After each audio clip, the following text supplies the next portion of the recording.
Albert Einstein, ये नाम सुनते ही जहन में क्या आता है? जीनियस, है ना? लेकिन क्या उनकी कहानी बस इतनी ही है? आज हम देखेंगे उस जीनियस के पीछे के इंसान को। एक ऐसा इंसान जिसकी शुरुआत, यकीन मानिए, बहुत ही साधारण थी।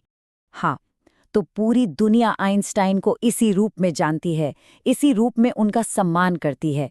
एक ऐसा चेहरा जिसने, आप कह सकते हैं, विज्ञान और इंसानियत दोनों की परिभाषा ही बदल कर रख दी। तो सवाल ये उठता है कि ये सब शुरू कहाँ से हुआ?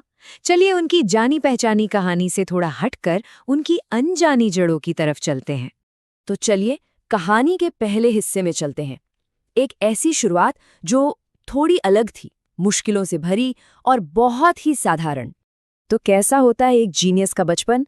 जैसा हम सोचते हैं वैसा तो बिल्कुल नहीं था। उनकी माँ को तो लगता था कि उनका सिर कुछ ज्यादा ही बड़ा है, मतलब एक अजूबा है वो, और उनके साथ खेलने वाले बच्चे, वो उन्हें ब्रदर बोरिंग बुलाते थे।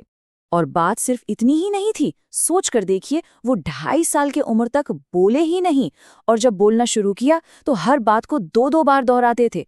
ये भला किसी जीनियस बच्चे की निशानी लगती है? बिल्कुल नहीं। जाहिर है उनके माँ बाप के लिए ये बहुत चिंता की बात थी।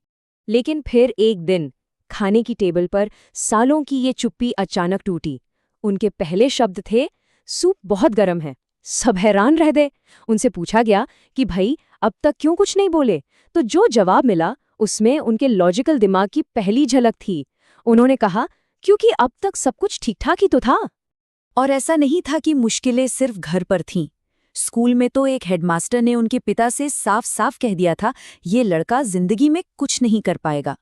जरा सोचिए, ये शब्द उनके भविष्य से कितने कितने अलग थे। पर इन सब बातों के बावजूद आइंस्टीन एक ऐसे नौजवान बने जो आत्मविश्वास से भरा था और जिसके मन में सवालों का समुंदर था। ये तस्वीर जो हम देख रहे हैं, ये उसी दौर की है जब वो 21 साल के थे। पर एक और दिलचस्प बात है, उनका दिमाग सिर्फ मैथ्स और फिजिक्स के फॉर्मूलों में ही नहीं उलझा रहता था। वो एक बहुत ही अच्छे वायलिन वादक भी थे। उन्हें संगीत से भी उतना ही लगाव था। शायद यही वजह थी, विज्ञान और कला का ये मेल जो उनकी सोच को इतना खास बनाता था। तो अब चलते हैं उनके जीवन के उस हिस्से में जहां उनके एक आइडिया ने यूनिवर्स को देखने का हमारा नजरिया ही बदल दिया, हमेशा हमेशा के लिए। ये रहा वो मशहूर इक्वेशन, E=mc²। देखने में कितना सिंपल है ना? पर इसी ने ऊर्जा, पदार्थ और प्रकाश की गति के बीच का एक ऐसा रिश्ता बताया जो पूरी तरह से क्रांतिकारी था। और यही तो आइंस्टीन का कमाल था। इतने मुश्किल आइडिया को वो कितने मजेदार तरीके से समझा देते थे। उनका ये अंदाज बताता है कि उनका दिमाग जितना साइंटिफिक था उतना ही क्रिएटिव भी। लेकिन ये जो शोहरत थी, ये रातों रात नहीं आई। 1915 में जब उन्होंने अपनी थ्योरी पब्लिश की तो उससे समझना बहुत ही मुश्किल था। पूरे 4 साल लग गए। फिर 1919 में एक सूर्य ग्रहण हुआ और उससे ये साबित हो गया कि आइंस्टाइन सही थे। और तब जाकर 1921 में उन्हें फिजिक्स का नोबेल प्राइज मिला। मतलब ये एक बहुत लंबा और सब्र का सफर था। और बस इसके बाद तो वो रातों रात सिर्फ एक साइंटिस्ट नहीं रह गए।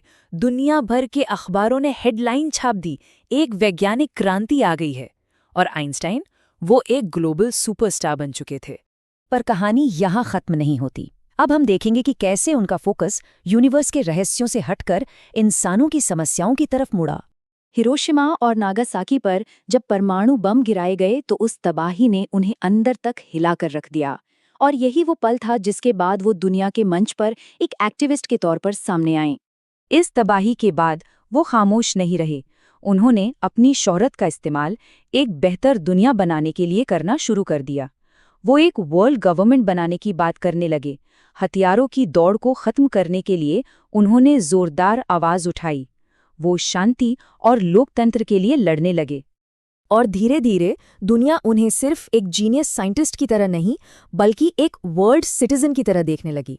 एक ऐसा इंसान जो पूरी दुनिया की फिक्र करता था। तो हमने उनका बचपन देखा, उनकी साइंटिफिक क्रांति देखी और फिर दुनिया के लिए उनकी फिक्र भी देखी।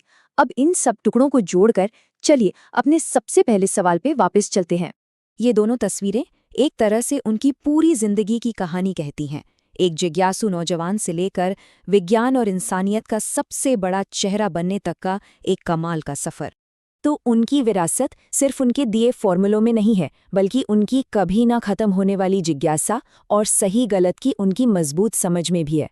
मतलब उनकी असली जीनियस शायद उनके दिमाग की ताकत और उनकी जिम्मेदारी की गहरी भावना का एक अनोखा कॉम्बिनेशन थी। तो आखिर में सवाल वही है, एक मन को सचमुच सुंदर क्या बनाता है?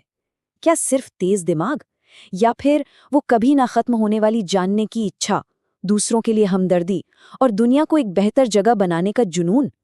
आइंस्टाइन की कहानी हमें यही सवाल सोचने पर मजबूर करती है।